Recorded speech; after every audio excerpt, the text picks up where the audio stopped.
What's up, y'all, and welcome into the Jack Vita Show. I'm your host, as always, Jack Vita. Today we have the latest exit interview from Deal or No Deal Island. We are going to speak with the fourth place finisher on the season, and it's someone who is no stranger to reality television. It is Miss Parvati Shallow. She competed on Survivor 4 times. She won Survivor. She competed on the Traitors, and she gave it another go on Deal or No Deal Island. Had a good run. She was safe 9 weeks in a row. However, she was eliminated this week when she lost to the banker. So we're going to speak with her in a little bit.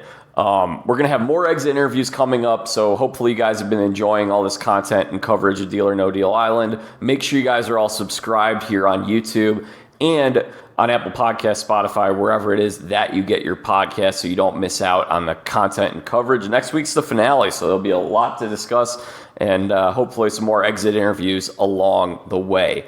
But I don't want to waste any more time, so let's bring Parvati in. Here she is, Miss Parvati Shallow.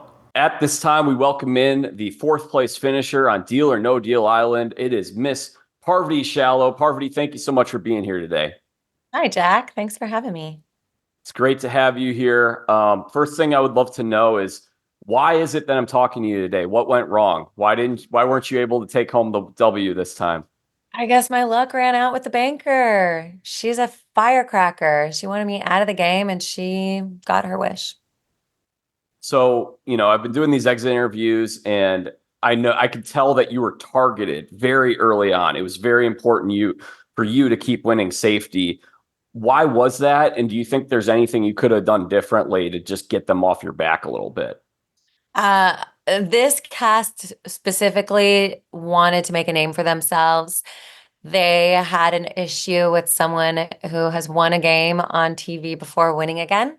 So they wanted me out, and I'm a strategic threat. They saw that I was aligned with David and Dixon, and we had a really strong alliance going. They wanted to break us up. They were threatened.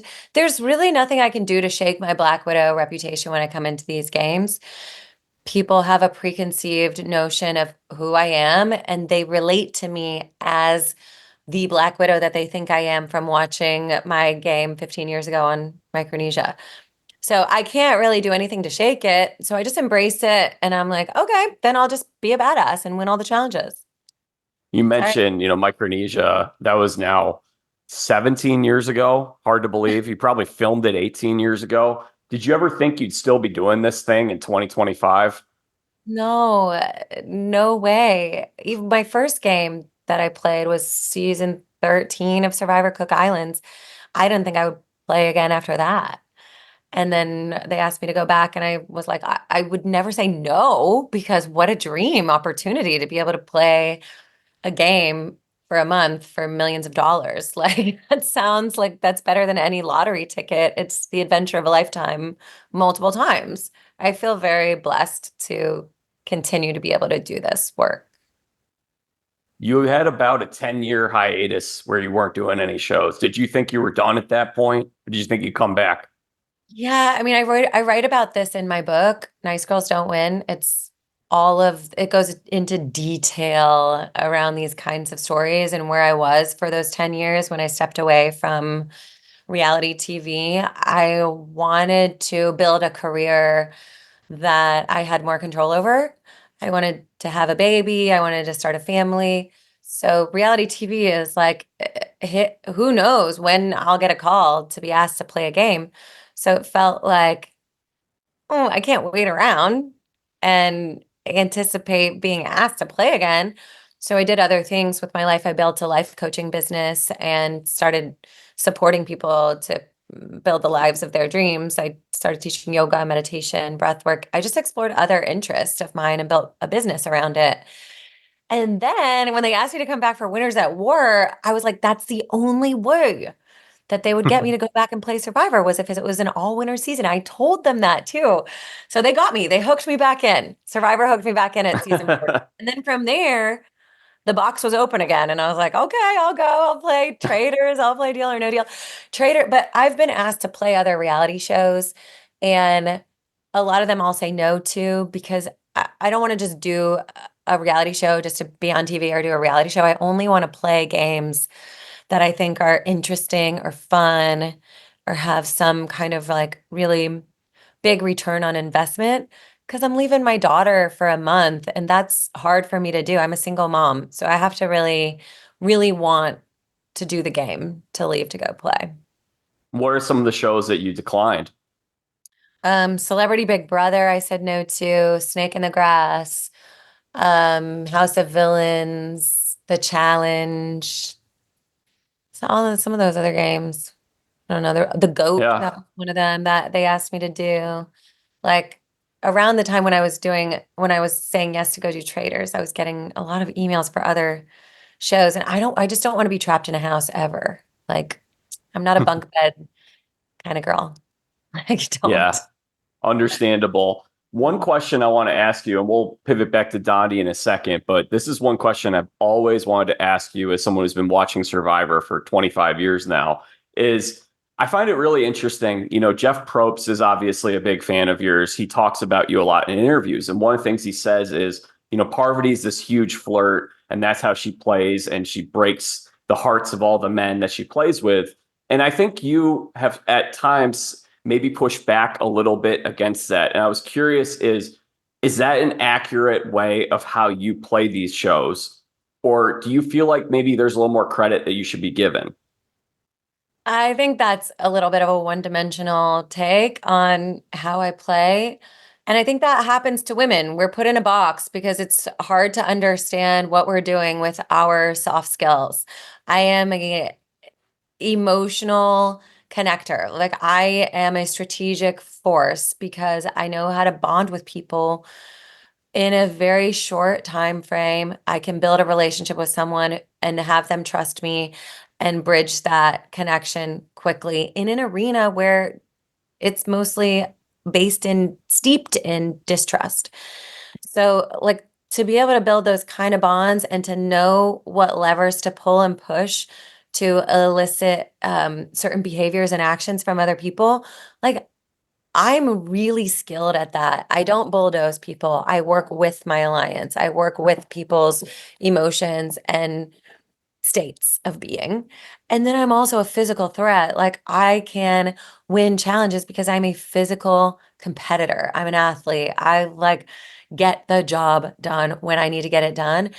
And when the pressure is on, let's say at tribal council, and I have to make a split second decision, I'm willing to take very big risks and make bold moves. So I'm not just a flirt who like makes people fall in love with me and breaks their heart. That is an element of what I do because some people respond to that. Some people love to feel special and loved on and cuddled. And some people that's not going to work with. Like Sari could give a flying if I am flirting with her, you know? Like I'm not bridging a bond with Sari by flirting with her. But with Natalie, I could do it. With James, I could do it. With David, with Dixon even. But Dixon needed a mom out there. He needed more of a comfort. So like I think it's very easy to pigeonhole women in these games. I think it's a hard pill to swallow if you're a big strong man who's taken down by a woman who's half your size. Look, this is like what we've been conditioned in America to think. It's like you playing like a girl, you throwing like a girl, like that's an insult. Like playing like a girl, if a man can play like a girl, then he's probably very powerful. Like I think David from Deal or No Deal plays like a girl. Like he's very good at emotional connection, bonding with people, bridging those kind of gaps socially. Like that's a power. It's a skill. It's not like just a hot chick who's like breaking hearts that can do That that. was a great answer to that question. So thank you. Shined a lot of light on that because I've always wanted to know. So we only got a few more minutes here. We'll get to a few Dondi things. I'm really curious. What are some of the biggest differences between Dondi and Survivor? How'd this game differ? Oh, it's night and day. I mean, they're both on exotic islands. That's about the extent that they're similar. But like, I think, well, I will say there's another element. Like with Survivor, the unseen element of that game is nature that you're playing alongside. And with Dondi, the unseen element that you're playing alongside is luck. So you have to be able to navigate not having control and surrendering to whatever the forces of luck will provide you in the moment. So it's less about control and it's more about navigating the unknown, embracing uncertainty, being able to stay calm and and anticipating success for yourself because you can change the course of your life based on how you feel. You can change the course of your luck based on how you feel. If you're in a space of trust, surrender, openness, faith that everything is working out for you, the stars will align for you. I firmly believe that. And that is how I showed up for Dondi. And that's why I won all the challenges that I won until the very end. Now, you recognized David on day one from Australian Survivor. How does one get into Australian Survivor? How did you start watching that? I got some links because I agreed to go play Survivor Australia versus the World, and the producers sent me some links to the show. So I was watching David's season of Survivor when I went out to go play Deal or No Deal. So I knew exactly who he was. But the seasons of Survivor Australia are really fun because it seems more like an old school kind of classic Survivor game, like how US Survivor used to be. Like when I Hmm. first played in Cook Islands and in Micronesia, that's what Australian Survivor really has retained that sort of vibe. So we're in for a real treat for this. Yeah, This, yeah, yeah. it's fun. It's a pressure cooker because it was a fast and furious game with people from all over the world. But yeah, it was great. So David and you guys were really great allies on the show. I'm really curious, how would you rank him in terms of like closest allies, people you could trust from all these seasons of shows you've done? Is he like your top ally? Um, eh, I can't say that he's the top, but I will put him at the top with two others, Amanda and Sari and David. Like my Black Widow sisters on Micronesia, I trusted 100% they had my back and I had theirs. And same with David on Dondi. So it really felt like a gift from the universe that he was there. Like we clicked and it worked and I trusted him and he trusted me. And it was like this magical thing that happened. And that just doesn't happen every time. So I'm very grateful for it. An Amanda Kimmel shout out. Are you still in Yes. contact with her? I feel like no one's heard anything about her in a long time. I don't know what she's up to. She kind of fell off the map after Heroes Villains. I didn't really see her after that. And she moved back to Montana, which is where she grew up. So I think she had a family. I don't know. I would love to see her on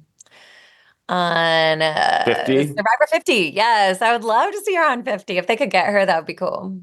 Could you potentially be in the running for 50? I haven't got a call for 50. Okay. Okay. Maybe they're doing no winners this time.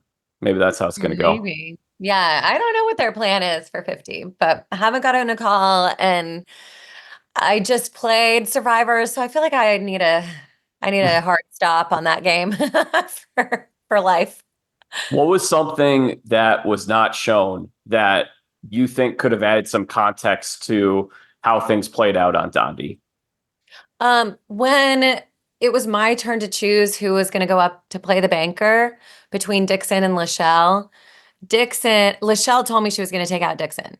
I had multiple conversations with Dixon where I was like, hey, buddy, she's going to take you out if she plays. And Dixon was so adamant that she would not. And I was like, I'm going to put you up because she's going to take you out. And then Dixon was being such a little jerk that I was like, fine, I'm just going to put up Lachelle because Dixon was like, I'm going to take out CK if I play. And CK and I were very close. So I didn't want to lose. I actually trusted CK more than I trusted Dixon at that point in the game. So I was like, I'm not going to put up Dixon because if he wins and takes out CK, he's already mad at me for even considering putting him up to play. And then he'll be back in the game mad at me. And then CK will be gone. And then Lachelle, who I didn't really have a good relationship with, would still be in. So I was like, all right, I'm going to put up Lachelle because if she takes out Dixon, fine, because he's already mad at me. All right, this will be the last one because I know we got to wrap up, but I'd love to know how, this is 20 years of reality television, essentially. How have you seen these games and this genre change in that time?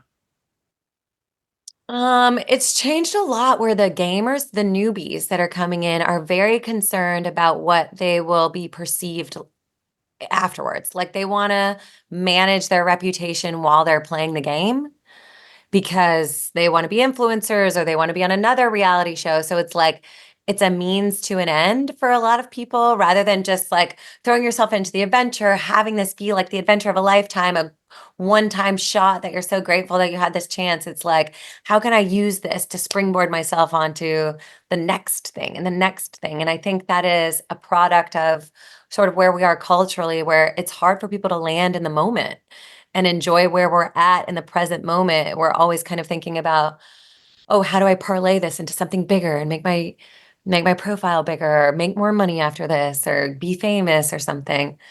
But yeah, that was kind of like that was a lot on Deal or No Yeah. Deal. A lot of people were thinking like, Statistically, it's silly because 99% of the people are never going to go on a show again. So no, just but if enjoy they it. You get a do once in a lifetime opportunity. I agree. I'm with you. Well, Parvati, thank you so much for your time today. Why don't you throw out, you mentioned you've got a book coming out. Anything else you want to plug or promote, your social media handles, go ahead. Yeah, you can find me at P Shallow on Instagram. I post most of what I'm doing there. I got a drag brunch I'm hosting that'll be really fun in Chicago and Minneapolis coming up in April. And I am relaunching my course, How Villains Are Made, with my friend Callie. So it's really a crash course in how to be assertive and brave and confident and use your voice and create your life on your own terms.